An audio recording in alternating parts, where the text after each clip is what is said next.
மாண்புமிகு கணேஷ்குமார். மாண்புமிகு பேரவைத் தலைவர் அவர்களே வணக்கம். ஆங்கிலத்தில் பொதுவாக ஸ்மால் இஸ் பியூட்டிஃபுல் என்று சொல்வார்கள். அதற்கு ஏற்பால் போல்தான் நம்முடைய வரலாறு தொடர்ச்சியாக இருந்து கொண்டு இருக்கிறது. இன்னும் உதாரணத்துக்கு சொல்ல வேண்டும் என்று சொன்னால், சுதந்திரம் அடைந்த மெட்ராஸ் பிரசிடென்சியில் அன்றைக்கு மொத்தம் 12 மாவட்டங்கள் தான் இருந்தன. காலப்போக்கில் நிர்வாக வசதிக்காக இன்றைக்கு 38 மாவட்டங்களாக அவை பிரிக்கப்பட்டிருக்கின்றன. இன்னும் சொல்ல வேண்டும் என்று சொன்னால், இன்னைக்கு கூட பரப்பளவில் பெரிதாக இருக்கக்கூடிய திண்டுக்கல், திருவண்ணாமலை, ஈரோடு, சேலம் போன்ற மாவட்டங்களை எல்லாம் பிரித்து புதிய மாவட்டங்களை உருவாக்க வேண்டும் என்ற கோரிக்கைகள் இந்த அவையிலேயே பல்வேறு உறுப்பினர்களால் எழுப்பப்பட்டு வருகிறது. இன்னும் சொல்ல வேண்டும் என்று சொன்னால், உள்ளாட்சி துறையில் 10 ஆண்டுகளுக்கு ஒரு வரை தொகுதி மறுவரை செய்யப்பட்டு வருகிறது. அது மட்டும் இல்லாமல் நீங்கள் மாநகராட்சி என்று பார்த்தீர்கள் என்று சொன்னால், தமிழ்நாட்டில் ஒரே ஒரு மாநகராட்சி தான் முன்பு இருந்தது, சென்னை மாநகராட்சி மட்டும்தான். காலத்திற்கு ஏற்பால் போர் முதல் கட்டமாக கோயம்புத்தூரையும் மதுரையும் நகராட்சியாக இருந்ததை தரம் உயர்த்தி மாநகராட்சியாக மாற்றினார்கள். அதற்கு பிறகு திருச்சி, சேலம், நெல்லை என்று 6 மாநகராட்சிகளானது. படிப்படியாக இன்றைக்கு தமிழ்நாட்டில் 25 மாநகராட்சிகள் இருக்கிறது. அதிலும் குறிப்பாக சொல்ல வேண்டும் என்று சொன்னால், ஒரே மாவட்டத்தில் 2 மாநகராட்சிகள் எல்லாம் இருக்கிறது. தஞ்சாவூர், கும்பகோணம் என்றெல்லாம். இவையெல்லாம் கூட பார்த்தால் நிர்வாகத்திற்காக அவ்வாறு பிரிக்கப்பட்டு வருகிறது. அரசியல் கட்சிகள் என்று எடுத்துக்கொண்டால் கூட கடந்த காலங்களில் மிகப்பெரிய கட்சிகளாக சொல்லக்கூடிய திமுகவும் சரி, அதிமுகவும் சரி, தங்களுடைய கட்சி நிர்வாகத்திற்காக வருவாய் மாவட்டத்திற்கு 1 மாவட்ட செயலாளர்கள் வைத்திருந்தார்கள். அதற்கு பிறகு காலப்போக்கில் ஒரு வருவாய் மாவட்டத்திற்கு 2 மாவட்ட செயலாளர்களாக வைத்தார்கள். அதற்கு பிறகு கிழக்கு, மேற்கு, வடக்கு, தெற்கு, தென்கிழக்கிலிருந்து வடமேற்கு வரை இன்றைக்கு வந்துவிட்டது. மத்திய கூட வந்துருச்சு. அப்படி பார்க்கும் பொழுது இதை விட இன்னும் அதிகமாக சொல்ல வேண்டும் என்று சொன்னால், இன்னைக்கு தமிழ்நாட்டில் ஒரு தனிபெரும் கட்சி, சிங்கிள் லார்ஜஸ்ட் பார்ட்டியாக இருந்து கொண்டிருப்பது தமிழக வெற்றி கழகம். அப்படி தமிழக வெற்றி கழகத்தில் எடுத்துக்கொண்டால் கூட ஒரு தொகுதிக்கு ஒரு மாவட்ட செயலாளர் என்ற அடிப்படையில் வைத்துக் கொண்டு இருக்கக்கூடிய சூழ்நிலையில் இந்தியாவினுடைய மொத்த வாக்காளர்களுடைய எண்ணிக்கை 97,98,00,000 இன்றைக்கு இருப்பதோ 543 தொகுதிகள் தான். கிட்டத்தட்ட நம்ம 100 கோடி வாக்காளர்களை நெருங்கி கொண்டிருக்கக்கூடிய சூழ்நிலையில் இது அளவீடு என்று எடுத்து பார்த்தீங்கன்னா, சராசரியா ஒரு நாடாளுமன்ற தொகுதிக்கு 18 லட்சம் வாக்காளர்கள் கிட்ட வருகிறார்கள். மக்கள் தொகை என்று எடுத்தால் அது ஒரு 20 லட்சமாக இருக்கும். தமிழ்நாட்டில் அப்படியே பார்த்தீங்கன்னா, தமிழ்நாட்டுடைய மொத்த வாக்காளர்களுடைய எண்ணிக்கை 5,73,00,000, கிட்டத்தட்ட 6 கோடி வாக்காளர்களை நாம் நெருங்கி கொண்டு இருக்கிறோம். அப்படி நீங்க கணக்கு எடுத்து பார்த்தீங்க என்று சொன்னால் இருப்பதோ 39 தொகுதி. அந்த 39 தொகுதிக்கு எடுத்தீங்கன்னா கிட்டத்தட்ட 14.5 லட்சத்திலிருந்து 18 லட்சம் வரை இருக்கும். கடந்த நாடாளுமன்ற தேர்தலில் கூட நான் ஆரணி நாடாளுமன்ற தொகுதியில் போட்டியிட்டு வெற்றி வாய்ப்பை இழந்தவன். அந்த தொகுதியில் 15 லட்சம் வாக்காளர்கள், கிட்டத்தட்ட 17 லட்சம் மக்கள் தொகை இருக்கக்கூடிய வாய்ப்புகள் இருக்கிறது. இப்ப உலக நாடுகளில் எடுத்துக்கிட்டீங்கன்னா, ஐநா சபையில் அங்கீகரிக்கப்பட்ட நாடுகள் 195, அங்கீகரிக்கப்படாத நாடுகளை எல்லாம் சேர்த்தால் 230.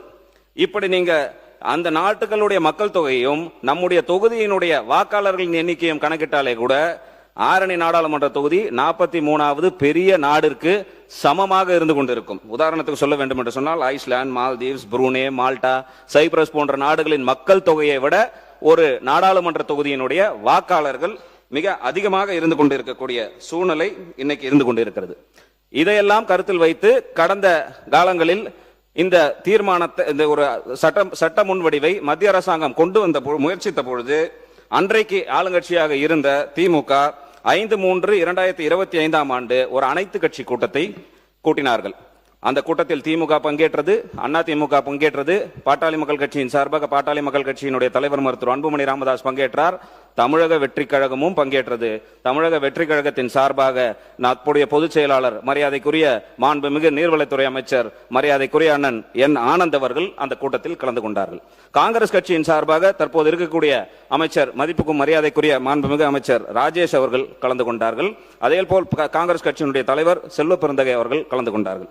விடுதலை சிறுத்தைகள் கட்சி என்று நீங்கள் எடுத்துக்கொண்டால் அதனுடைய பொதுச் செயலாளர் மதிப்புக்கும் மரியாதைக்குரிய அண்ணன் தொல் திருமாவளவன் அவர்கள் அந்த கூட்டத்தில் பங்கேற்றார். அவருடைய நாடாளுமன்ற உறுப்பினர் மரியாதைக்குரிய ரவிக்குமார் அவர்களும் பங்கேற்றார்கள். மதிமுக சார்பில் அதனுடைய பொதுச் செயலாளர் வைகோ அவர்கள் பங்கேற்றார்.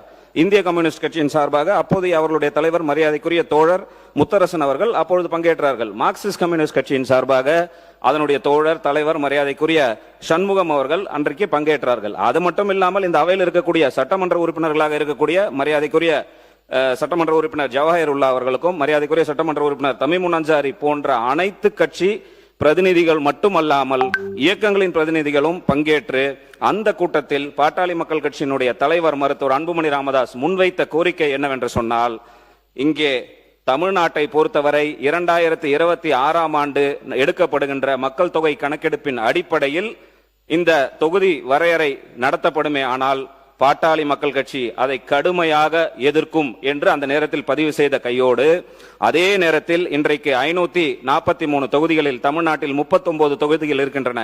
விகிதாச்சார அடிப்படையில் எடுத்துக்கொண்டால் இது 7.18 வருகிறது. இந்த 7.18 விகிதாச்சார அடிப்படைக்கு குறையாமல் இந்த தீர்மானத்தை தொகுதி மறுவரையை ஒன்றிய அரசு செய்யுமே ஆனால் அந்த தீர்மானத்தை பாட்டாளி மக்கள் கட்சி வரவேற்கும் என்று அன்றைக்கு அந்த கூட்டத்தில் பதிய வைக்கப்பட்டது.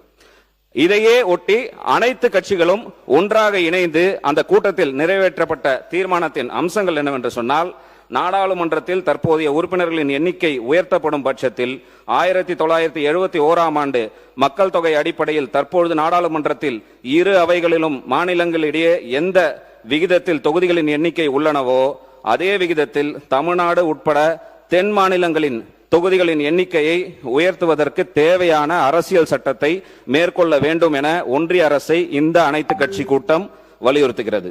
தொகுதி மறுசீரமைப்பின் காரணமாக நாடாளுமன்றத்தில் தமிழ்நாட்டின் தற்போதைய பிரதிநிதித்துவமான சதவீதம் 7.18 என்பதை எக்காரணம் கொண்டும் ஒன்றிய அரசு மாற்றம் செய்யக்கூடாது என்று இந்த கூட்டம் வலியுறுத்துகிறது என்று அந்த கூட்டத்தில் அனைத்து கட்சி இங்க வந்திருக்கக்கூடிய அனைத்து கட்சியினுடைய பிரதிநிதிகளுடன் அந்த தீர்மானம் அன்றைக்கு நிறைவேற்றப்பட்டது. இதற்கு பிறகு ஏப்ரல் மாதம் 26ஆம் தேதி இந்த பில் நாடாளுமன்றத்தில் வந்த பொழுது தற்போதைய மாண்புமிகு உள்துறை அமைச்சர் மதிப்புக்கும் மரியாதைக்குரிய ஐயா அமித்ஷா அவர்கள் நாடாளுமன்றத்திலேயே தெளிவாக குறிப்பிட்டிருக்கிறார். Tamil Nadu has 39 seats which is 7.18%. After passage of this bill the number of MPs will be 59 and their percentage in the new house of 816 will be 7.23%. Tamil Nadu will also suffer no loss என்பதை தெளிவாக தெரிவித்து அந்தந்த மாநிலங்களில் அந்த விகிதாச்சாரத்தின் அடிப்படையில் தொகுதிகளின் எண்ணிக்கை அடிப்படையில் 50% உயர்த்தி அந்த 50%ம் மகளிருக்கென்று வழங்கப்படும் என்று தெளிவாக நாடாளுமன்றத்திலேயே தெரிவித்திருக்கிறார். அது மட்டுமல்லாமல் அதே போல் பாரத பிரதமர் மரியாதைக்குரிய நரேந்திர மோடி அவர்கள் தேர்தல் நேரத்தில் அதுவும் குறிப்பாக ஏப்ரல் 5ஆம் தேதி 2026 கேரளத்தில் தேர்தல் பிரச்சாரத்துக்கு வந்த பொழுது இது குறித்த தெளிவான விளக்கத்தை தெரிவித்திருக்கிறார். Lok Sabha seats will not be reduced for southern states that have effectively controlled population growth. ஏனென்று சொன்னால் மக்கள் தொகை பெருகுவதை கட்டுப்படுத்தி இருக்கக்கூடிய தென் மாநிலங்களில் எந்த பாதிப்பும் வருவதற்கு ஒன்றிய அரசு விடுபடாது. The government will ensure that no state, whether it's Kerala, Tamil Nadu, Karnataka, Andhra Pradesh, Goa or Telangana faces reduction in Lok Sabha seat என்று பாரத பிரதமர் அவர்கள் தெளிவாக இந்த இடத்தில் அதை குறிப்பிட்டு சொல்லி இருக்கிறார். இவ்வாறெல்லாம் இருக்கும் பொழுது இன்னும் சொல்ல வேண்டும் என்று சொன்னால், அப்படி ஒரு தொகுதியின் அடிப்படையில் எண்ணிக்கை உயர்த்தப்பட்டால் 816 தொகுதிகள், அப்படி என்றால் கூடுதலாக 273 தொகுதிகள் நாடாளுமன்றத்தில் அதிகமாகிறது. நீங்க சொல்வது போல 33% என்று நம்ம எடுத்துக்கொண்டால் 176 தொகுதிகள் தான் பெண்களுக்கு ஒதுக்கப்படும். ஆனால் இன்றைக்கு மத்திய அரசு அமித்ஷா அவர்கள் மாண்புமிகு உள்துறை அமைச்சர் அமித்ஷா அவர்கள் சொல்லியிருப்பதை போல நடைமுறைப்படுத்தினால் 273 தொகுதிகள் பெண்களுக்கு வழங்கப்படுவதற்கான வாய்ப்பு என்று இருந்து கொண்டிருக்கிறது. இன்னும் ஒருபடி சொல்லணும்னு சொன்னா, தமிழ்நாட்டில் 1962 41 எம்பிகள் இருந்தாங்க. அதற்கு பிறகு 72 தான் 39 குறைக்கப்பட்டது. இதெல்லாம் கடந்த கால வரலாறு. இன்னும் நீங்க தமிழ்நாட்டுக்கு எடுத்துக்கொண்டீர்கள் என்று சொன்னால், தற்போது இருக்கக்கூடிய 39 எம்பிகளை வைத்து நீங்கள் 33% என்று கணக்கீடு செய்தீர்கள் என்று சொன்னால், இன்றைக்கு 13 எம்பிகள் தான் அதிகமாக வருவார்கள், பெண்களாக இருப்பார்கள். ஆனால் இந்த சட்டம் அவர்கள் சொல்வது போல பெண்களுக்கு அந்த 50% உயர்த்தினால் 20 நாடாளுமன்ற உறுப்பினர்கள் தமிழ்நாட்டில் இருந்து மகளிர் நாடாளுமன்ற உறுப்பினர்கள் நாடாளுமன்றத்தை அலங்கரிப்பார்கள். இன்றைக்கு வெறும் 5 பெண் நாடாளுமன்ற உறுப்பினர்கள் தான் அந்த அவையை அலங்கரித்துக் கொண்டிருக்கிறார்கள். அது மட்டுமல்ல, நம்முடைய சட்டமன்றம் எடுத்துக்கொண்டால் கூட மாண்புமிகு முதலமைச்சர் அவர்கள் சொன்னது போல 234 தொகுதி இப்ப இருக்கின்ற வகையிலேயே நீங்கள் 33% மசோதாவை நிறைவேற்றினீர்கள் என்று சொன்னால், கூடுதலாக இன்றைக்கு மாண்பு உறுப்பினர் சுருக்கமா முடிச்சிருங்க. இன்னைக்கு 33% சொன்னீங்கன்னா 77 பெண் சட்டமன்ற உறுப்பினர்கள் தான் இந்த அவைக்கு கிடைப்பார்கள். ஆனால் நீங்கள் கூடுதலாக தொகுதியை வளர்த்து அதன் கூட நீங்க எடுத்து வச்சு பாத்தீங்கள் என்று சொன்னால் நமக்கு கூடுதலாக 117 பெண் சட்டமன்ற உறுப்பினர்கள், மகளிர் சட்டமன்ற உறுப்பினர்கள் நமக்கு கிடைப்பார்கள். இன்றைக்கு இந்த அவையை எடுத்துக்கொண்டால் எங்களுடைய சட்டமன்ற கட்சி தலைவர் முனைவர் சௌமியா அன்பணி அவர்கள் உட்பட தமிழக வெற்றி கழகத்தினுடைய மாண்புமிகு அமைச்சர்கள் 4 பெண் உறுப்பினர்கள் உட்பட முதலமைச்சர் சொல்வது போல் 23 பெண் உறுப்பினர்கள் தான் இன்றைக்கு இருக்கிறார்கள். அப்படி இவ்வாறெல்லாம் இருக்கும் பொழுது மகளிருடைய உரிமையும் அதிகாரம் பெறுவதற்கும் எதிராக நாம் எல்லாம் இருக்க போகிறோமா? ஒருபொழுதும் பாட்டாளி மக்கள் கட்சி அப்படி இந்த வேலையை செய்யாது. ஒருபொழுதும் பாட்டாளி மக்கள் கட்சி இப்படி செய்யாது. மேலும் சொல்ல வேண்டும் என்று சொன்னால், எனக்கு முன்னால் சொன்னது போல இது குறித்த எந்த சட்ட முன்வடிவோ அதிகாரப்பூர்வ அறிவிப்போ இதுவரை வெளிவரப்படவில்லை. எந்த நாடாளுமன்ற உறுப்பினருக்கும் கொடுக்கல. நேத்திய இந்த சட்டமன்ற நிகழ்வுல கூட மாண்புமிகு வேப்பநாளி சட்டமன்ற உறுப்பினர் ஒசூர் விமான நிலையம் குறித்து கேட்டபோது மாண்புமிகு தொழில்துறை அமைச்சர் அவர்கள் தெளிவா சொன்னாங்க, ஆதாரம் இருந்தா கொடுங்க, ஆதாரத்தை வைத்து பேசுவோம், வாய்வழி செய்தி எல்லாம் வைத்து பேசுவது முறையாக இருக்காது என்று மாண்புமிகு தொழில்துறை அமைச்சர் இதே அவையில் பதில் சொன்னார். ஆனால் இன்னைக்கு செவி வழி செய்தியை வைத்து ஒரு தீர்மானத்தை நாம் இங்கே கொண்டு வந்திருக்கிறோம் என்பதை நாம் கருத்தில் கொள்ள வேண்டும். இவ்வளவு பெரிய தொகுதியை ஒரு நாடாளுமன்ற உறுப்பினராக நிர்வகிப்பது வாய்ப்பே கிடையாது. எனவே இன்றைக்கு இந்த சட்டம் வருமா வராதா என்றெல்லாம் இருக்கக்கூடிய சூழ்நிலையில் இந்த நேரத்தில் இந்த சட்டம் கொண்டு வருவதற்கான அவசியம் என்ன இருக்கிறது? எனவே மாண்புமிகு முதலமைச்சர் அவர்கள் உடனடியாக இந்த தீர்மானத்தை திரும்ப பெற வேண்டும் என்று பாட்டாளி மக்கள் கட்சியின் சார்பாக கேட்டுக்கொள்கிறோம். ஏன் என்று சொன்னால், நடந்து முடிந்த அனைத்து கட்சி கூட்டத்தில் நம்முடைய கட்சி உட்பட அனைத்து கட்சியும் சேர்ந்துதான் இந்த தீர்மானத்தை நிறைவேற்றிருக்கிறோம். இன்றைக்கு இந்த தீர்மானத்தை நிறைவேற்றணும் என்று சொன்னால் அன்றைக்கு ஒரு நிலைப்பாடு, இன்றைக்கு ஒரு நிலைப்பாடு என்று அரசியல் இரட்டை நிலைப்பாடு என்ற பொருள் ஆகிவிடும்.